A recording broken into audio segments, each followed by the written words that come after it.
Hey, what's up, guys? Thank you for joining me for a new video. Today, I am joined by a guest. His name is Spencer, and he's a top 125 Etsy shop. What's up, Spencer? Hey, what's up, man?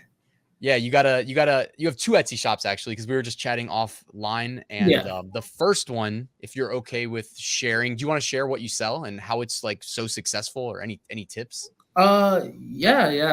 My first Etsy shop is jewelry.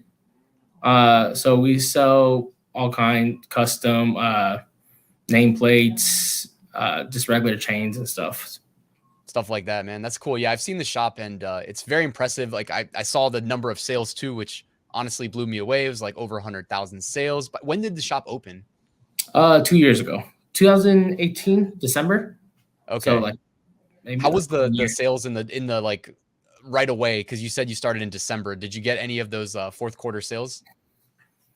Dude, no, my prices were really high. I didn't know too much about Etsy, so my prices were pretty high. I mean, I got like a couple sales, like maybe for the whole month, maybe like 20. Okay, so yeah, not quite the fourth quarter No, that you would hope for, but no. yeah, obviously you figured things out. One thing that I noticed that you do really well, and it's not something that I've even recommended on my channel yet, that I think it's time we share, is the what did you call it, like the loss leader, where you get that initial click in search results because you put one of your product variations like marked as low price. Yeah, it's called Lost Leader. You know how like Costco has those like rotisserie chickens for like five Mhm. bucks, Yeah, and so like they don't make money off that. That's just to bring you into the store. So it's the same absolutely. thing for Etsy. I have stuff that's lower price that I don't lose money, but I don't really make money. But that's to bring them into the listing, because when you're scrolling through Etsy, there's a lot of items. A lot of people look for prices. So when they see a low price, they kind of want to click on it. Yeah, it's really smart, man. The reason that I had never really suggested it for print on demand is just because when we typically push our products through Printful, Printify, Gearbubble, whoever, Mhm. um, it's kind of like a streamlined process, and you kind of have to slow down to add that variation or edit one of those variations. But honestly, after seeing how successful you are with it, I'm on board. I think it's worth doing 100%, man. Yeah, I think it's gonna help your conversion, not your conversion, click through rate. Yeah, absolutely. And that's literally like the biggest part of, I call it like the battle of being the seller, and kind of thinking about the customer journey. That honestly to me is like probably the biggest thing. I always think that once you got them at your listing, assuming that your product is good enough, your images are good enough, you're probably okay, and that you're not overpricing them by too much, right? Yeah. If you have a good price point and you know your design sells, bringing them in is the most important thing. Awesome, man. And then so you are the $2 million Etsy seller. You got to Yeah. give the audience some tips, man. Like I know they're dying to just anything you can give them that'll help increase their sales. Yeah. Well, the loss leader is a big one. Just like having the price cheaper than everybody else. At least if it looks cheaper, a lot of people are gonna stop and at least take a look. And if your prices are pretty similar, they're probably gonna end up they're like already here. They like the design, they're gonna buy it. So it helps your conversion rate. Other stuff I would recommend is using a badge.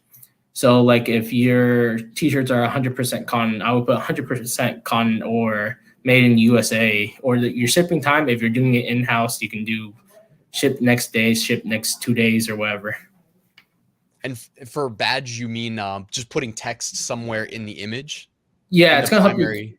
Yeah, Yeah. it's gonna help your click-through rate too. If you have like a bright color, it's gonna like you're gonna see like a bright orange or something like that. Right. People are gonna your eyes just go to it.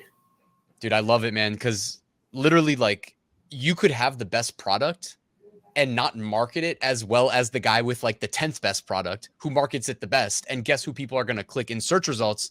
And again, if he's winning the war of getting clicked in, what does Etsy show? Like they show like 90 or something. They show a crazy number of search results on page one. I know it's more It's than Amazon, right?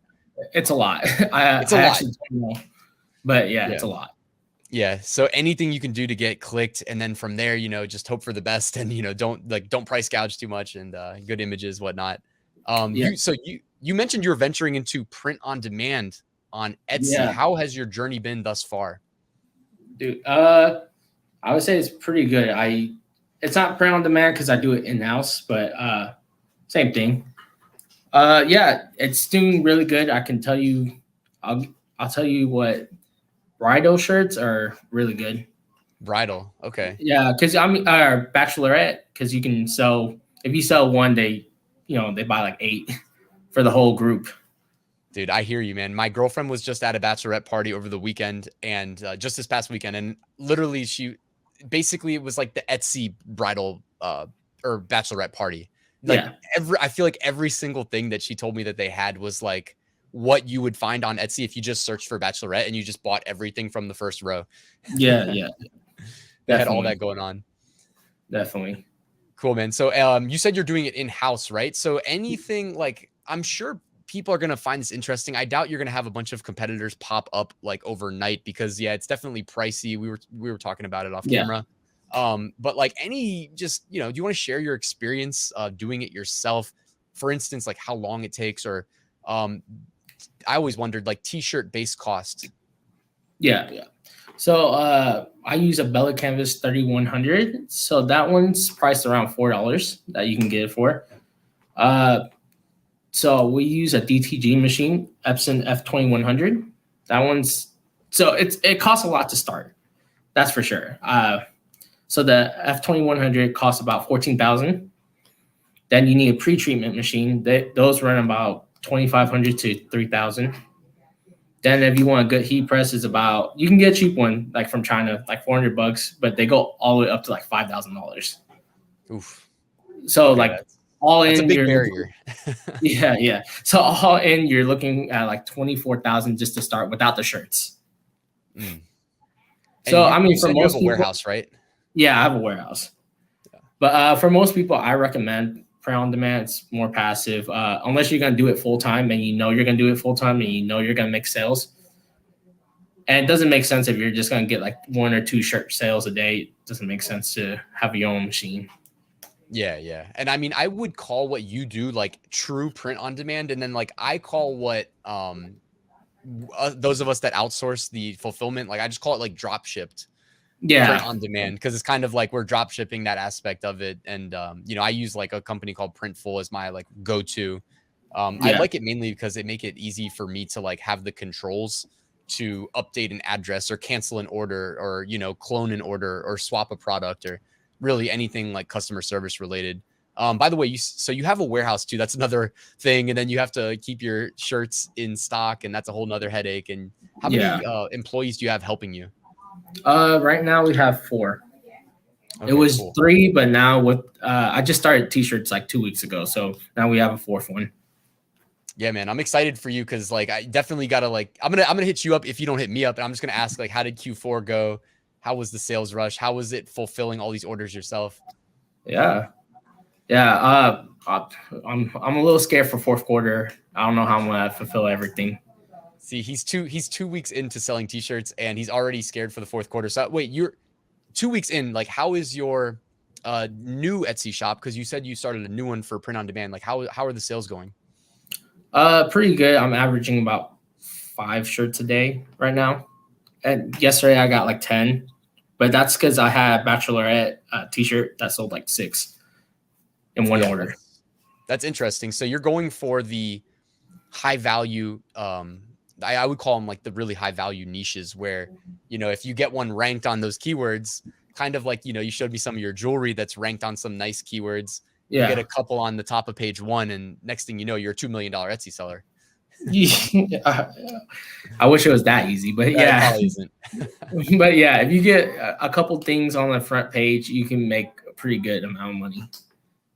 Dude, I like that though, because I'm not that ambitious. I always share with everybody that I kind of go for like fringe evergreens that can make me 1 or 2 sales a year. I mean, obviously I'd prefer more, but Mhm. I'm happy with 1 sale a year, just being in like weird pockets of people that are like, why is anybody buying these niche, or why does this shirt exist? You know what I mean? Yeah, yeah. I No, go I'm for looking those. at that too. I want to do all that. It just takes time to scale. Cool, man. Yeah. And final question, actually, do you have any plans to expand beyond Etsy with your print on demand or even your jewelry? Yeah, that's actually why I was talking to you. I was trying to get some information about the Amazon and merch by Amazon, which I'm looking into. Yeah, definitely think it's worthwhile. We even chatted about briefly about like eBay might be worthwhile. You know, I didn't take it seriously until this year. Yeah, Finally just kind of sat down, cranked out a bunch of uploads. You know, I got a TV right here, so I can upload on this monitor, watch some TV up there, and you know, I've been rewarded nicely for that. So maybe check out eBay too. yeah. I'm probably gonna Maybe, stick with Amazon and merch for now. yeah, you Maybe got if the I get some priorities. help, I can do eBay. Yeah, cool, man. Well, hey, I hope everybody like learned something from you sharing these Etsy tips, man. You're absolutely crushing it. I love that I can put your like sales in the thumbnail, get some extra Yeah. clicks on YouTube. But Spencer, man, thank you for being here. Anything else you want to say before we wrap up? No, I just hope everybody's ready for the fourth quarter.